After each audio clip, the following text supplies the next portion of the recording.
We always do about this time. I don't know. Yeah.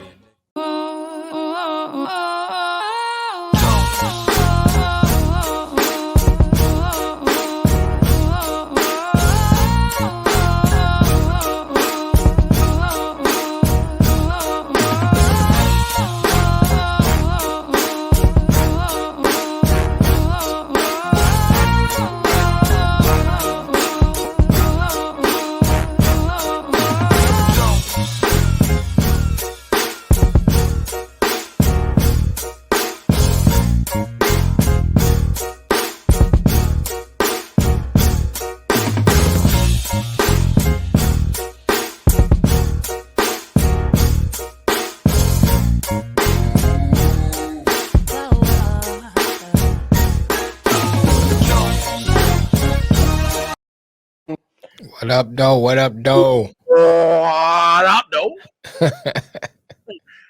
Everybody, thank you for tuning in to another episode of your favorite podcast, Gang. Gang, gang.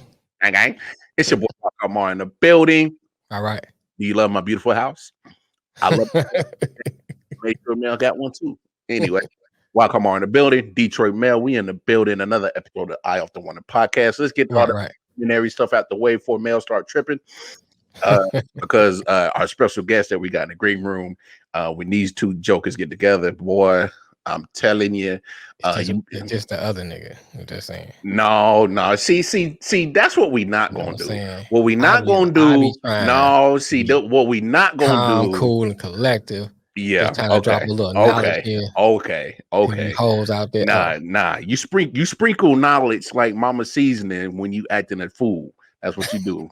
You sprinkle a little bit of knowledge on your foolery.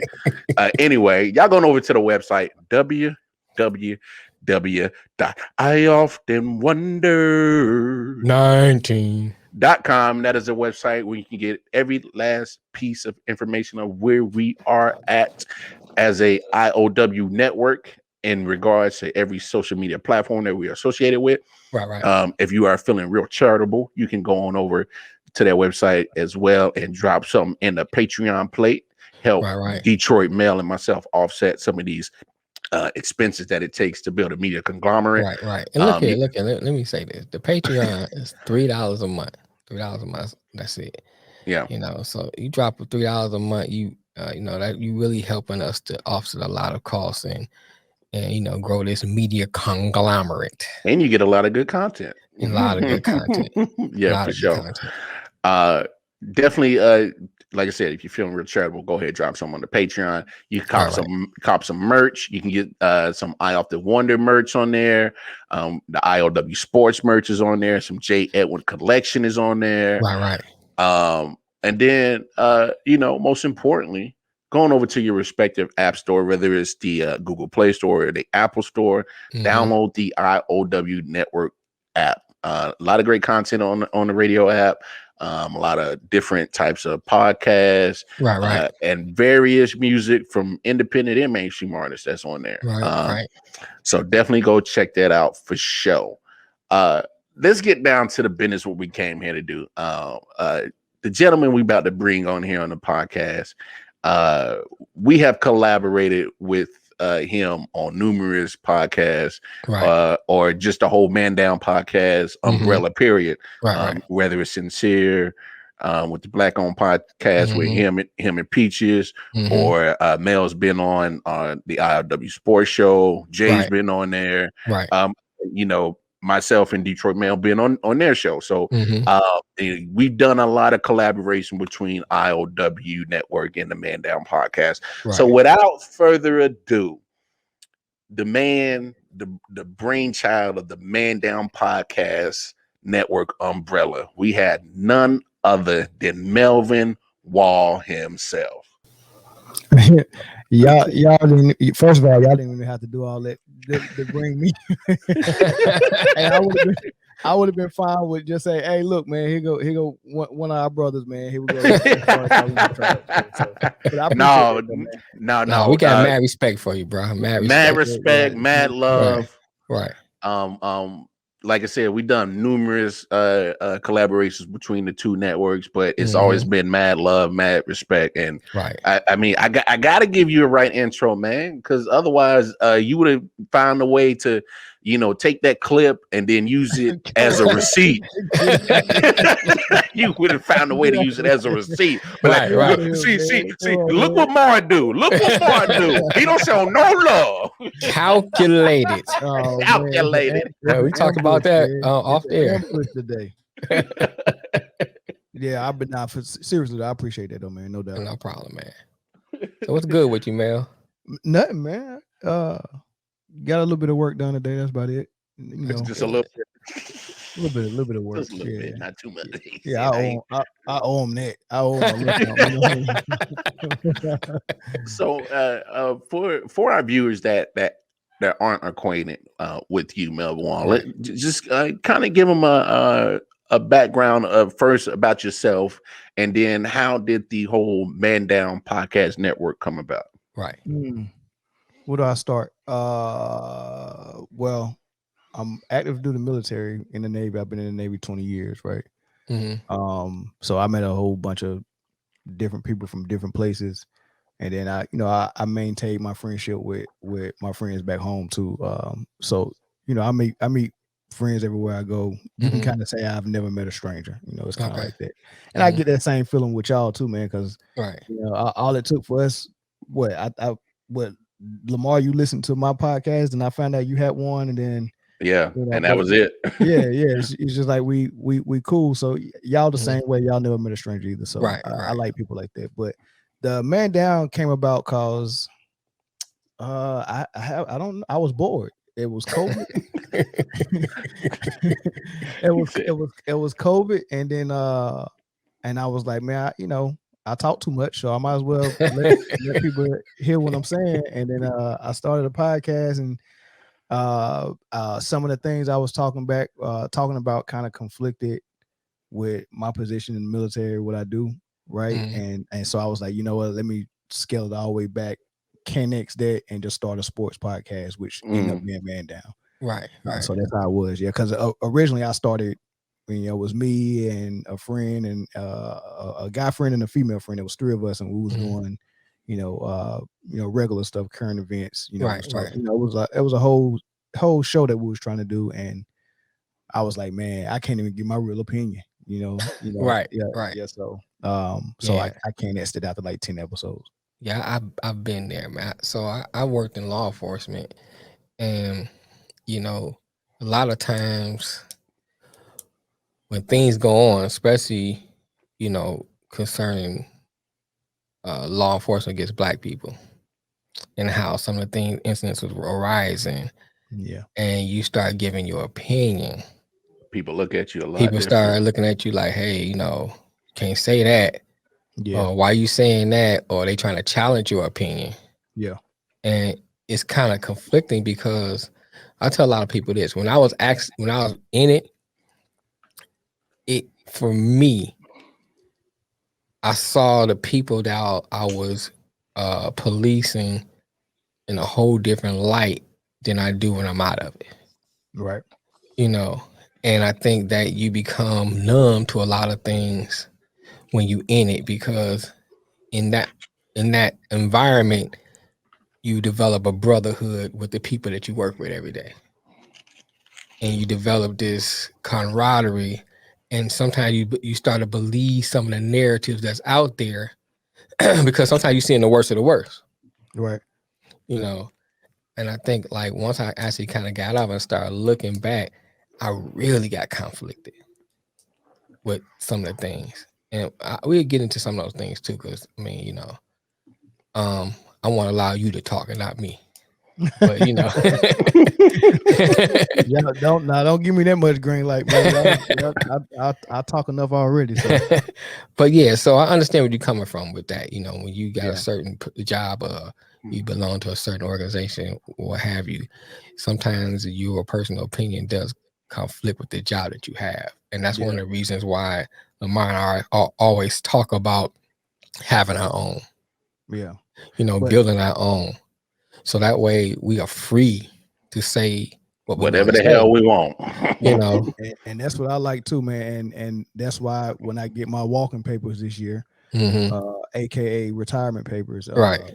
you know, then I don't just have to stick to sports and just shut up and dribble. I can actually come out and you know, spit fire about everything. Right. You know, so imagine that. Imagine my enthusiasm the way I have sports, but for social for everything else. Right, Yeah. right. And so I'm pretty sure you got a countdown somewhere. it's just ticking down. You was like, yeah, I can't wait. Ooh. Matter of fact, I got a feeling you probably gonna drop a show that day. I'll probably and you just gonna let it all out. I probably will. That's one of the reasons, but like that's one of the reasons why I don't think I've ever told Lamar, but I proposed to Mel, the two of us doing a podcast called Two Black Males. Yeah. You know, because some of the things, words. Right, like a play on words. And because I see some of the things that you and hear some of the things that you say, some I agree, some I want to challenge. Yeah. You know, but I think that makes good conversation. It definitely would. Because it's all about love. It's all in love. It's not like I'm like I challenge you like I don't like you, you know, that kind of thing. But it's more like let's unpack that. You know, because another part of my background is counseling and mental health. I got a minor in that, and so I like to see how the mind and how the mind unfolds and how people think. Yeah, you know. But one of the things I wanted to ask you, though, Mel, is that we're dealing with doing a Man Down podcast and everything. What were some of the challenges of actually like getting it together? Because I know you're dealing with a lot of different personalities. You're dealing with people from like different locations, you know. Yeah. Well, the challenge was we still are building the airplane as we're flying it. Right. So imagine that. Imagine me not knowing anything about podcasting and telling 4 or 5 other people, hey, let's do this podcast. And the constant change, like, all right, man, we go use this software. All right, that didn't work. We go use it. Oh, how about we're doing all this, right? I'm testing out microphones.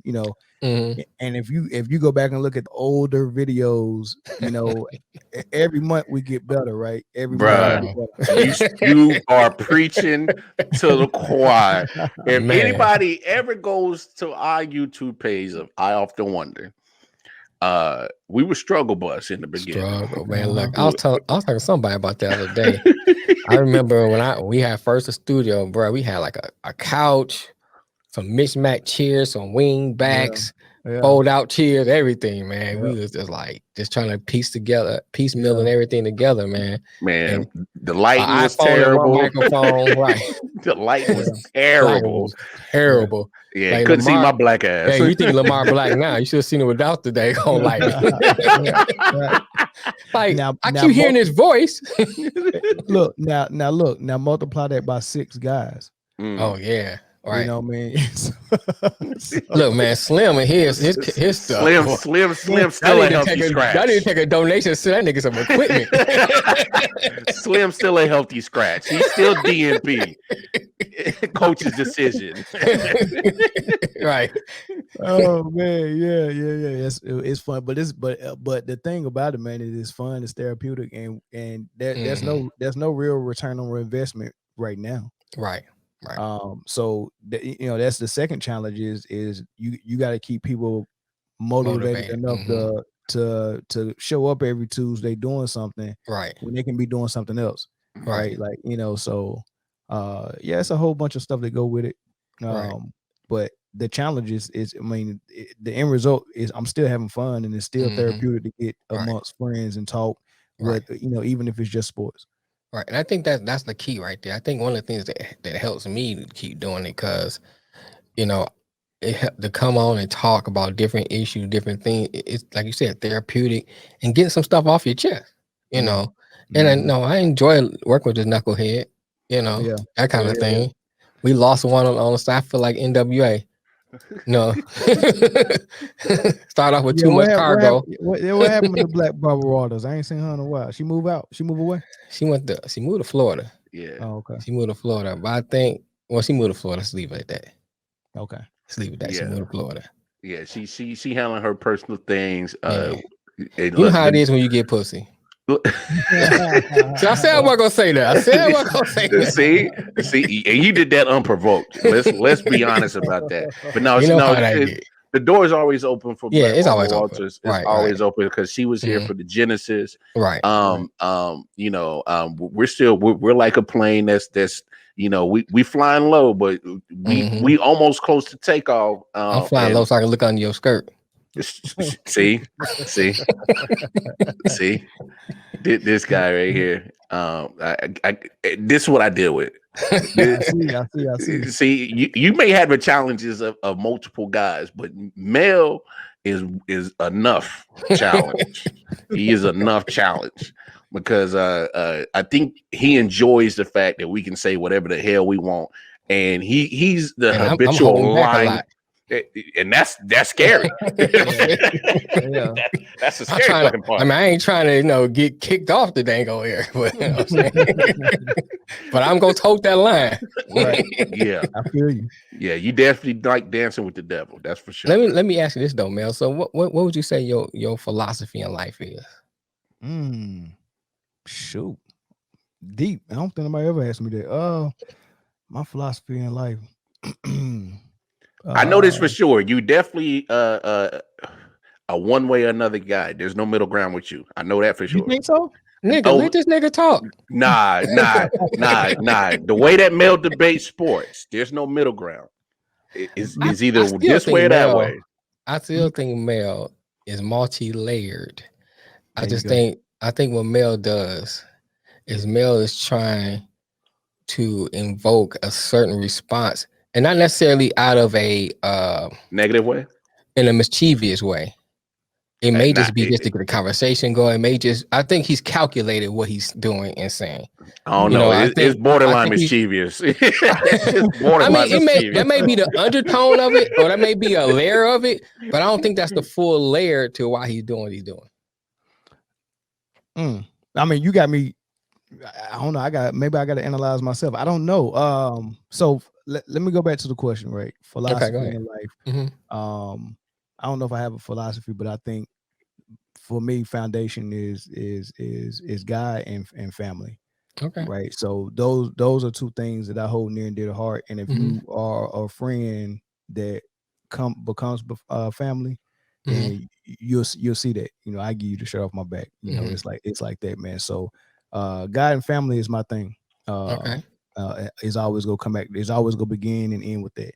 Okay. Now back to me having no middle ground. It may appear that way just with basketball. Okay.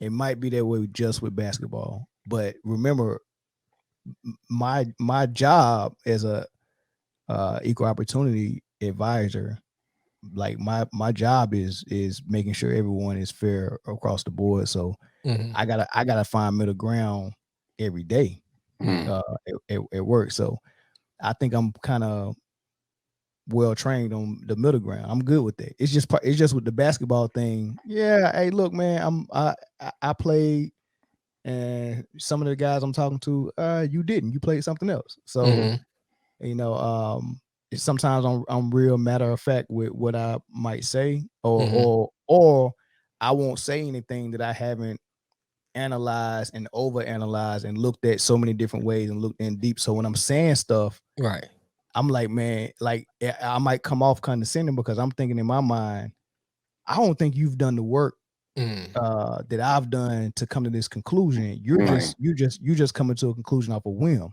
and it's kind of one of those things, man. Okay. So I know another thing I noticed that you seem to be highly on are Black issues. Yeah, I think that's natural. I don't know how that came about.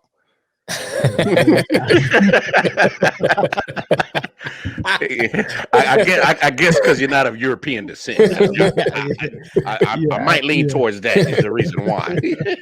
You may have some European in you, but you ain't from European descent. Yeah. I think I am I like to advocate for people that need to be advocated for. Okay. So if we were the dominant society, and I'm talking about we as black and brown people, we were the dominant society in America, and we mistreated another demographic of people, I probably would be advocating for those people. Okay. So I'm not pro-black because I'm black. Of course, I love the skin I'm in. And I love being black. It ain't nothing like it, right? But outspoken on issues that affect black people is not just because I'm black. It's because we actually are in a position where we need people to speak up for us. I think that's interesting what you said. I want to unpack that a little bit, because you said that you would naturally advocate for people who need to be advocated for. And then, you couple that with, because we are in America, which is, we're not the predominant race in America. That's one of the reasons why you do advocate for black people. Now, those two philosophies, if you will, or concepts, sometimes hard for people to marry those two things together. And what I mean by that is that and maybe it's because we have been oppressed for so long, for lack of better words, in this country, that, let me say this, and I come back to that. I think one of the questions was raised one time is, and it was kind of phrased like this: once you win the revolution, what next? Then what? Because you've been fighting to win for so long. When you finally get what you consider the victory, then what? And I say that to go back to our sayings, because a lot of times I think we fight to be fighting, but we don't realize or understand, what do we really want? And then where do we go once we get that achievement? You see that a lot, because outside, and this is a generalization, but outside America, and I haven't been in a lot of countries. I know you've been in the military, you probably been in more countries I have. But speaking to people from other countries, outside of America, race is not as, I'm trying to think of the word, promoted, I guess, for lack of better words, than it is in America. Like here, everything becomes a race issue. And it becomes a race, and it's so much that way that when certain people don't look like you say certain things, you be like, were they racist? Or are they trying to be racist? That's the first thing that comes to your head. And I'll give you an example. You go to a store and happen to be a white clerk there. If they don't ask you, can they help you? The first thing that most people go to is, well, they being racist, they didn't help me because I'm black, or they just rude as hell. But because we constantly deal with that, that's something that always at a level here in this country. Yeah, and it's always gonna be there because the history, it is what it is, and then on top of that, that history never really got addressed. You never repaired the people that you offended for so long. Only thing you did is stop offending them and said that should overtly be enough. Right. Like, we stop overtly offending them, and say, okay, that should be enough. We're not gonna try to repair you for everything that happened. And if we wait enough years, we can always say, well, look, nobody is alive that owned slaves or who was a slave. So it should, let's just call a spade. And it don't work like that. Right. And then to your other piece about other countries, yeah, I've been to Japan, lived there for 3 years, but if you're not on a military base and you go out and start experiencing Japan, you're going to see 90% Japanese people. Okay. Right. Every now and then you'll see maybe somebody white or black from the military, somebody Hispanic maybe. And we had, Japan has an influx of people from Africa coming over, and trying to, be scam artists in Tokyo. You see that, right? But for the most part, everybody, like, if you're not Japanese, like they got a Japanese gang out there. They don't like nobody that ain't Japanese. You know what I mean? So my son we didn't have a soccer team on base. My son had to go out in town and find a soccer team. Mm-hmm. He was the only. It was all Japanese, one white kid from the base and one black kid from the base. Mm-hmm. Do you think he was treated fairly? He didn't speak Japanese. The coaches didn't speak English. Mm-hmm. We tried our best. They're such nice people. They're never going to say anything out the way. They invited us to all the events, but my son wasn't getting treated the same. So it was even if you're not consciously being biased or being unfair, you're still unfair, and you still lean more toward what looks like you. Right. Well, right. So go ahead. Go ahead. No, go ahead. Not gonna say, but that is a natural human instinct. It is.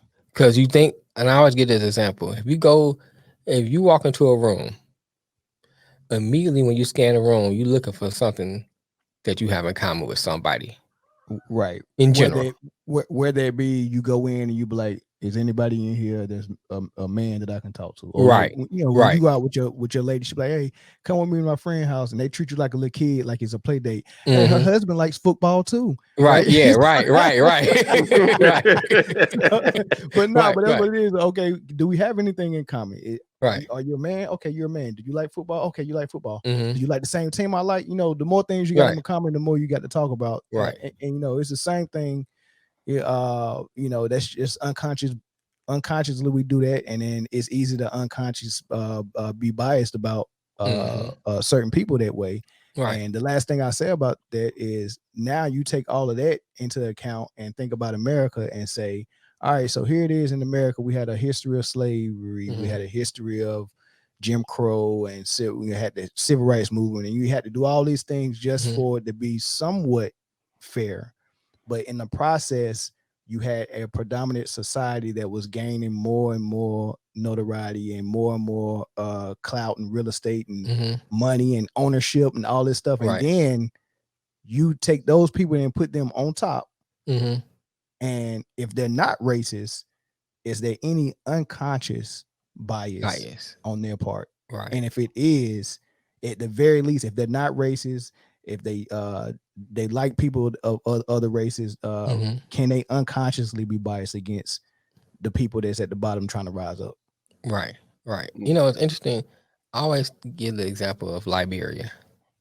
You look at Liberia, when you had the uprising in Haiti, back in the United States, slave owners were like, okay, we're not gonna have that happen here. So they decided to go, I think it was Liberia, northern part of Ghana, got some land from them, shipped those slaves over to Ghana, and say, okay, we're gonna let y'all go back to Africa, so to speak. And then when those African Americans got to Liberia, they did what they learned over here in America. They oppressed the people over there. Yeah. And I mean, if you look at the Liberian flag, it mimics the American flag. You look at their constitution, it mimics the American. They took everything they learned from over here and went over to there and oppressed the people who was indigenous to that country who looked like them. All right. That bias is always there. And it's a good business plan. Who wouldn't want to follow that blueprint? America got the best business plan ever, man. Right. Democracy and whatever else we was doing over here, it's perfect. It's a good business plan. It's just evil. For the ones on top. It depends on where you're sitting at. Right. That's a heck of a business plan, man. And then and the greatest thing about that business plan is you sit on top and you get the people under you to buy into it. Yeah. And then they the one who implements your plan. Right. So I think you're right. It's a great business plan. I'm gonna read a statistic to you. It says 40% of African Americans consider themselves part of the middle class. 42% now own homes, which is up by 75%. A third of Black people now live in the suburbs, and 87% of Black people nowadays say they have white friends. So by those statistics, would you say that we come a long way? By those statistics, would I say we've come a long way? That's so progress. Well, I mean, of course it's progress. But I would say I would already say we come a long way and we show progress without looking at those statistics. But take progress out of the equation and just look at those statistics one by one. Well, the first one was what 42% of people. 42% of African Americans consider themselves part of the middle class. Okay. I mean, Part of the 40%. middle I class. said 42, but 40%. Okay. All right. And then is there so this is the type of thing I do for the commands that that I advise, right? So we break everything by demographics at the command level: male, female, junior enlisted, senior enlisted, senior civilian, junior civilian, and senior officer, junior officer. And then we break it down by race as well, right? So if I came to you and was like, hey, captain, I know some people say there was some unfairness going on between the black demographic, but I'm showing you right here 42% of the black demographic advanced. It can't be unfair. That's almost half of them advancing. But you have to compare that. How many of the white counterpart advance? And if it's a huge disparity, and if 80% of whites are advancing, then you have a huge disparity. Why are more whites on average advancing than blacks? Right. Now we have to investigate that. So you just giving that raw number 42% are in the middle class. Well, how many of the white demographic is in the middle class? Right. And that's the point I was gonna get at. You see when you listen to the media and you listen to, well, really most of the people conversation when it comes to certain subjects like this comes from the media. And so they getting fed these statistics and demographics and fed all this stuff, and then they'll come out and regurgitate what they heard and say, hey, why y'all complaining? Home ownership is up 75%. But I'm always come back compared to what though? What are you comparing that with? Right. And they don't, because the people that they getting information is not making a comparison to anything else. They just shooting out statistics. But the crazy thing about stats and stats, you can it to me, whether it's stats that's dealing with social issues, sports, whatever, you can always make your own type of narrative off of stats.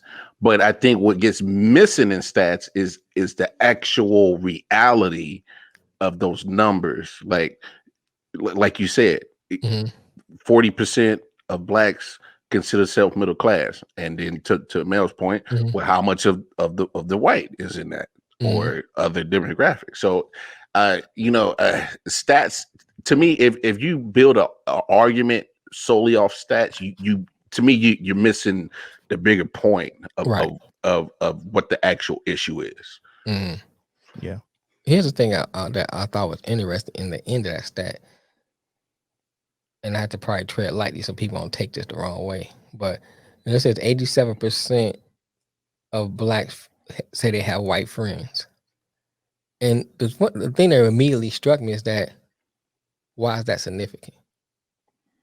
It's not. Why does that even matter? Why we have to be compared to having white friends? Why everything has to go back to be like white America? And people know I have friends from all over the world. I know it sounds like a cliche. So it's not like I'm saying anything wrong with having white friends or black or whatever. If you find something in common with somebody and they become your friend, so it's be just your friend. Yeah. It's just your friend. It didn't have nothing to do with color or race. Yeah. But to have to spell that out in a statistic, I think is very telling of America. Yeah, it is, and it's very telling on the.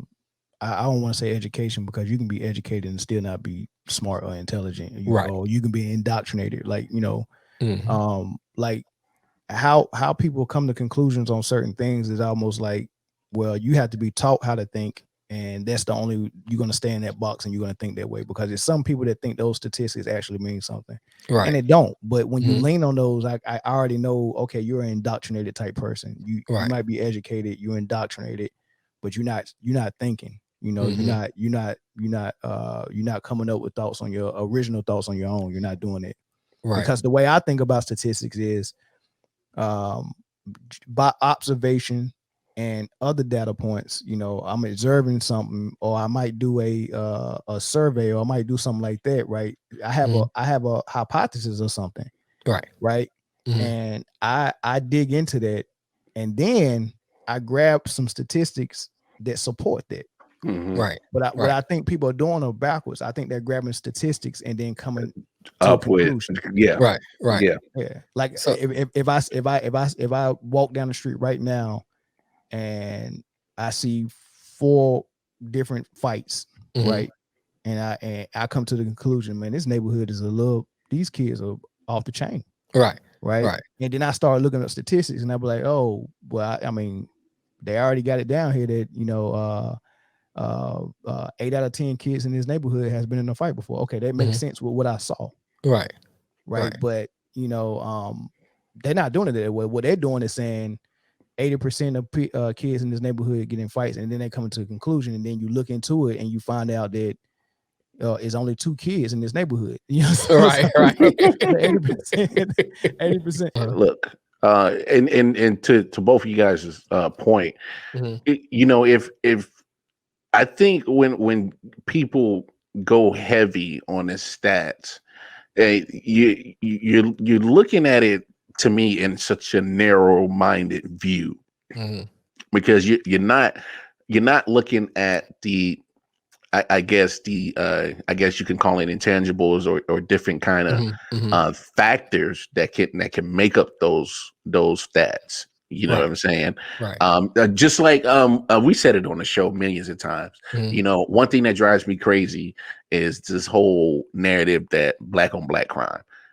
Right. Well, crime is a situation that is more times than not relative to location. You know what I'm saying? So why is it black on black crime? So y'all don't have Mexican on Mexican crime. There's no white on white crime. Right. There's no Asian on an Asian crime. Why is it that it's just that? Yeah, I hate that narrative. I hate that narrative. Hey, fellas, it looked like it just got real.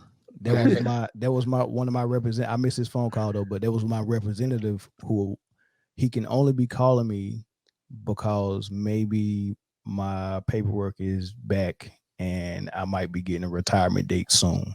All right. That's good, bro. All right. Man. Boy, I can really hear what's in that mind now. The smile on that face. That boy was grinning from ear to ear. Man, I hope there's or either that or I need to sign something. So I don't know. We'll see. We'll find out when I call him back. But one of the things I always wanted to ask you too, now I'm gonna swing this. I'm bringing it to sports now. For some reason, I don't like, for lack of better words, the whole GOAT talk and the whole comparing era talks. Because a lot of times, like Bill Russell, people say, well, Bill Russell's the greatest player. And they start running down all his accomplishments. And then say, well, Jordan is the best player. They start running down his accomplishment. And so forth and so forth. We can go down the line. And I say, well, sometimes you talking about 2 different positions. You talking about the game was different at the time. And a whole lot of different things to me goes into why certain players were good at the time they played. All right. And I think that, I know it's human nature to want to know who was the best, but I think a better way of saying maybe who was the best of that time instead of the greatest of all times, because as long as you live, there's always going to be somebody to come along to be better than that, who you thought was the best. Back in the day, nobody see no one greater than Oscar Robertson. And then somebody else came along. And then when Bill Russell, no one go, we go, you know what I'm saying? So I think it's like, instead of like worrying about who is the greatest of all time, why can't we just say who is the greatest of that era? Time. What do you think about that whole GOAT talk and stuff like that? But so that's boring, right? So if we can't cause no friction or no drama, it's very boring, right? It's almost like if we all 3 get on this show and put a big social issue right here, and we just all agreed and just scratched each other back all show, and it was like, all right, thank y'all for tuning in. So tune in next week and watch another hour of agreement. Right. I don't like the idea that we put a piece of pizza, a whole box of pizza, and we all get the same amount of slices. Now they ain't had. Nah, somebody got to get the short end of the stick, right? So, who won the debate, right? So, yeah, I wouldn't never say let's just say Bill is the greatest of his era, Kobe's the greatest of his era, LeBron, Jordan. I wouldn't do it that way because it's just too easy, right? So when you do debate it, the only way to make some sense out of it for people who are saying, well, look, man, you can't compare eras. It's so many different circumstances. You just got to come up with a criteria that people can agree on, and then objectively hash it out that way, where you can apply whatever your criteria is. You can apply across the board. So, what is your criteria? My criteria is number one. I do it from the time that I start watching sports on up to now. Okay. And I separated from the time of the people like Bill Russell. The only thing we got of Bill Russell is a couple of black and white, 30-second clips and stats. Right. So it'd be unfair for me to grade you and Lamar on something, and you provided me 5 different data points and Lamar only provided me 2. And that's what we're doing when we look at Jordan, and I watch his whole career and try to compare him with Bill Russell. All I got Jordan stats, I got Jordan storyline, I got to watch it, I got to feel the era. I lived in the era. I got all his footage from his rookie season on up, and all I got is Bill Russell is some black and white clips and some stats. And some of the stats weren't even kept back then, and I try to compare them 2 guys. It's not fair. Okay. Right. So I separate the guys I didn't experience and live through their era, and I pick out a GOAT from their era, which ends up being Russell and Wilt. And then I separate it from the guys that I seen now, which ends up being Jordan. Okay. So what's your opinion? And Kareem. I'm sorry. Kareem. Yeah, Kareem. I seen Kareem play. Of course, I seen Jordan play, seen Kobe play, and anything after that, of course, I seen him play. I'm still breathing, but yeah. I always tell people, for me, I love to watch Jordan play, but then I hate to watch Jordan play because I'm a Piston fan. You know what I'm saying? I got that love-hate relationship with him. Yeah, sorry to hear that, brother. So, you know what I'm saying? It's like, but I can't deny what I saw. Right. I do. I mean, even when me being a Lions fan, and Lamar tell you, I'm not like, and we need to get Corey on the show. I'm not like Corey. Dallas gonna win the Super Bowl. Like, like Dallas fans be saying crazy stuff. Nah. Gonna win 12 games. Nah, I'm still stuck with Corey on the whole Rams not making it to the playoffs. Oh yeah, that too. I'm still stuck on that shit right there. That too. That's all Lamar. That's all a hatred for Ramsey. I don't know what Ramsey did to that man, but that's all it boiled down to. He must have stole his girl or some shit. So when I look at it, I try to be objective, Of course you're gonna have some personal stuff that kicks in, but for the most part, I try to be objective when I'm evaluating players and I'm looking at different sports. Right. Because it's easy for me to say, well, I like Kobe over Jordan because, I like Kobe. I like Kobe, and plus Jordan played against the Pistons. You know what I'm saying? Yeah. That kind of thing. And I hate it when they beat the Pistons and kind of stop the bad boys era. I can go down that route, but it's like you said before, that's boring. And plus that's easy to do. Low hanging fruit. It's easy to do. It's harder to kind of like be objective when you are a fan of a certain team and you watching that person destroy that team. Yeah. And I always go back to the Lions. I watch everybody destroy the Lions. You know what I'm saying? Right. But at the same time, I'll be objective with what I see.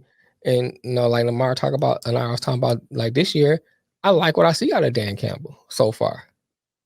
Do I think the Lions gonna win a lot of games this year? No. I like the culture that he's building. Yeah. And I try to competent. Right. It seems better than what I've seen in a long time. Patricia didn't seem fit for the job at all. He got the job just based off being a Belichick guy. Right. Period. And you cannot be immature and think locker room personality and locker room atmosphere talk is gonna be suitable for a head coach. So you can't come to film study and tell your best corner some crap like, I don't know, what did he say to Darius Slay? What did he say to Slay? I forgot what he told him. He said something off the wall. Something off the wall, yeah. Which probably wouldn't be so bad if a linebacker came and said you played like a holder night. Right. That's cool. Right. That's how we talk amongst players. And Patricia probably thought that, oh man, this, I can be a player's coach talking like this. And he said it to the wrong person. And of course, the history of the relationship between whites and blacks. Now you got your white head coach in a position of authority in front of your peers in film study. Right. It's not even appropriate to do it in film study to come out and say a thing like he said. Nah, it ain't gonna work. Right. He wasn't competent for the job, man. He wasn't. No. He wasn't. So I want to as we get ready to wrap this up, we got to get to that one topic that people talk about that say you shouldn't talk about. What's your political ideology? And I don't mean far as Democrat, Republican, but what's your ideology on politics? My ideology, I'm sorry, I sound like I'm drunk already. My what you sipping on, bro? Okay, so the way is real unorthodox, right? So I'm not the type of person that's gonna approach things and someone's gonna say, hey, well, look, we have these two parties, Democrat and Republican. And of course, we got independent, but let's not talk about that. That's the redhead stepchild. Right. Democratic and Republican. And if you're a Democrat, you have to believe these things. And if you're a Republican, you have to believe these things. So whenever we give you a candidate, that candidate also has to line up with those things that you must believe as a Democrat. And then we just fight back and forth because we disagree on these certain things. Until I think that's the dumbest thing in the world, right? You can't tell me what to think, how to think it, and all this stuff. Like, I don't operate that way. And I guess to sum it all up, when I see a candidate that's a real candidate, then I vote for him. Okay. Or her. Regardless of party. I don't think you can get that within this political system, because everyone who's voting, everyone who's voting, you have to speak to them in that language of I'm a Democrat or I'm a Republican, or they're not going to understand you. Right. You can't show up and be like, hey, look, I'm just here for the people for real. And all this junk is BS. I'm about to fix this whole thing for real. People will laugh you up out of there. You won't even make it to the primaries. Right. You know what I'm saying? You have to speak that language. And unfortunately, the people who created this whole system knows that. So you got other people around there that's kind of leeching off the fact that, hey, that's how we operating, and it's just a jacked up way to operate. It really is. Yeah, man, politics in general to me is probably one of the most irritating things that I hate to talk about it, because at the end of the day, I don't necessarily vote Democrat or Republican. I vote for the best candidate. But the only problem is that I'm seeing lately in the last few, presidential or whatever race that you're doing with parties, they try to separate their ideologies, Democrat, Republican, but at the end of the day, I still see a certain look of people that hold the power, and they all have the same agenda, as in, how can I keep my pockets fat, and not how do I make more, and how do I lose less? You know what I'm saying? And regardless of what party it is. Yes, regardless of what party it is. And that's been my problem with politics. Right. Yeah. So, Mel, how does your philosophy of God and family play into your political ideology? How does my philosophy as far as God and family play into political? I'm always gonna respect the country I live in and the system that that the majority has agreed to follow, right? Even though I don't agree with it, I'm a respect, and I'm not gonna go out there and tell people not to vote, not to believe in it, or none of those things. I am a Bible believer, so I do believe the Bible. That's another topic for another day because Christianity and the Bible are not married. They're actually almost opposite. Like Christianity is a whole nother thing. Why you said I want to say this part because you just took it. You just took Mel. No, Melvin, you just took Mel through a rabbit hole because Mel. That's my master's degree. That boy. When I say that, when I say that man could drop some shit on your head about all different types of religions, man, it blew my mind. Yeah. But if you look in the Bible, it's only, and if I remember correctly, twice that it mentions Christian, the word Christian. Now, some people tell you, well, it says that because they're talking about the people who follow Christ. But if you understand that there were people back then, and I think they followed a God called Christos, if I'm not mistaken, and they called those people Christians also. Yep. And on top of that, when they used the term Christian, it was used as mockery. Yep. It wasn't a positive thing. It was mockery. Right. And a lot of times they were interchangeable when they was talking about either the people that followed that particular God, not God like Christ or what we talking about, but a pagan God, so to speak. And so I tell people, I say, you don't know in what context they was using that term. Because it was never spoken of. You never see where it's written that Paul said, I am or the people who followed said, I am. It was always people outside of that point to them calling them. Right. And if you got into the first century and look at Justin Martyr and all them people, they were all persecuted and called Christians and mocked. So being called a Christian was never a good thing.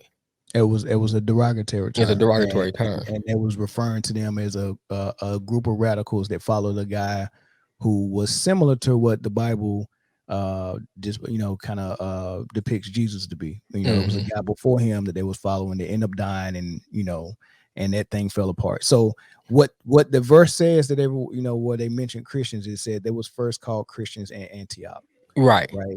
So this was referring to people were calling them Christians in a derogatory way. They never referred to themselves as Christians. Remember, never. Everybody who had their hands in writing anything biblical, whether it was Old Testament or whether it was anything that was letters and epistles to the churches later on, were all Jews. And here's another thing too, Mel. If I was part of your family, I'll be the term they say, oh, you part of the Wall family. Right? So if you was a follower of Jesus, why wouldn't they be called Messianic people? Because that's not what they were. They would. I'm just saying. I'm saying in terms of they already was identified as Hebrews. They was already identified. Right. I guess my point is, I'm not disagreeing with you saying. I guess my point is, if you're using that logic of, because some people use the logic of they was called Christians because they followed Christ.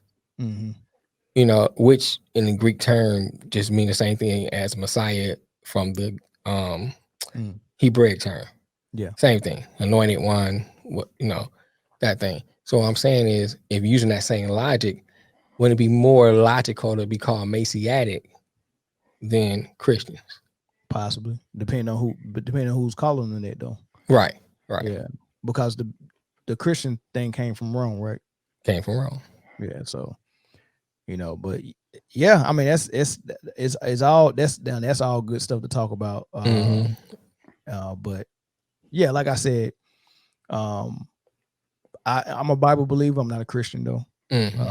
But if I'm talking to my family members who identify as Christian, I call myself Christian just so they can know I Right. believe the Bible, Right. But Right. what I know that whatever's in the Bible I follow, but whatever's in Christianity I don't necessarily follow. Like, if a Christian pastor tell me something, I'm gonna reference it in the Bible, and if I can't, and if God is not speaking to me in a way where that's something that's apparent to me, I'm gonna be like, you're a liar. You know what I mean? So it's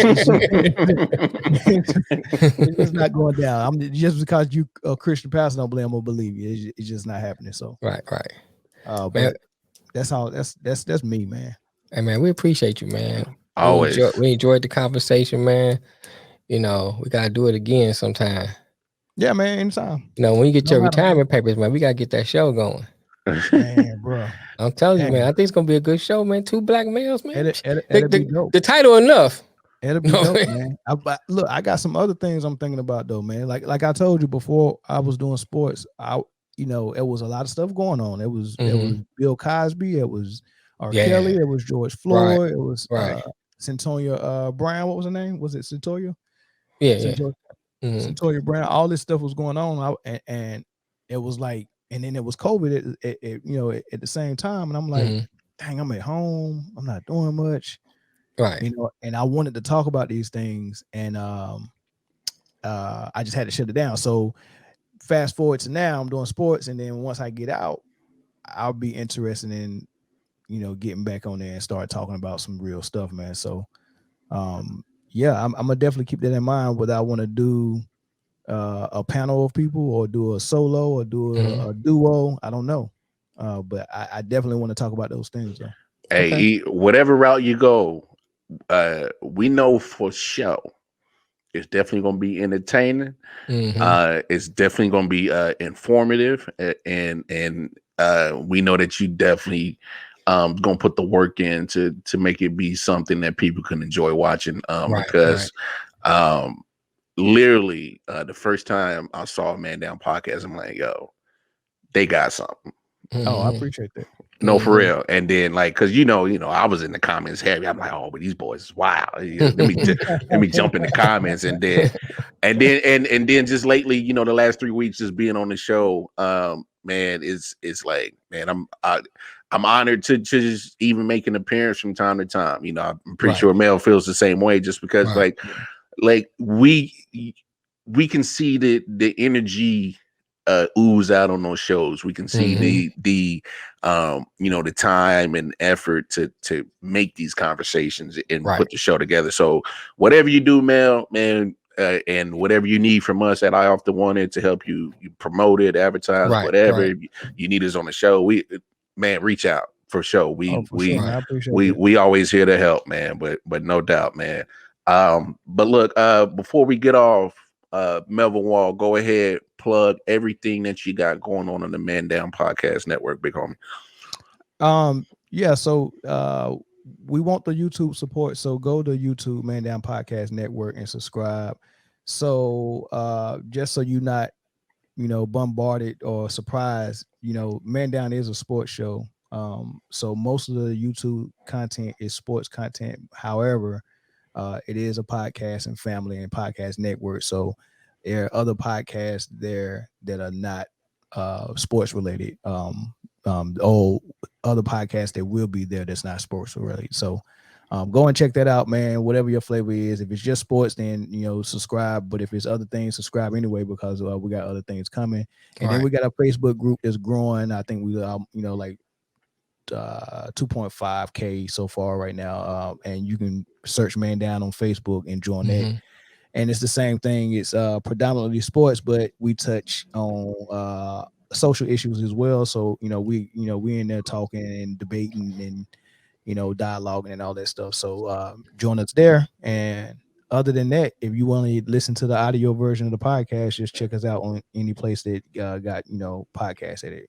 Google or Spotify or Apple. Right. No doubt. So on behalf of Melvin Wall, our great guest, we thank you. Myself, Wildcard Martin, Detroit Mel, we signing off. Thank you, everybody, for tuning in to another I Often Wanted episode. Again, go to the website, www.ioftenwanted19.com. feeling we're charitable, drop something in the collection plate on that Patreon. Ching. Help us offset some of these expenses to build a media conglomerate. Cop some merch. And most importantly, like, share, subscribe to the YouTube page. Talk about us, because we and interact with us. You'll be surprised. Anything you might say might be our next topic we talk about. You never know. But look, we appreciate it. Until then, God willing, we will be back with another episode of I Often Wonder. Chunking up the deuces. Peace. Hey.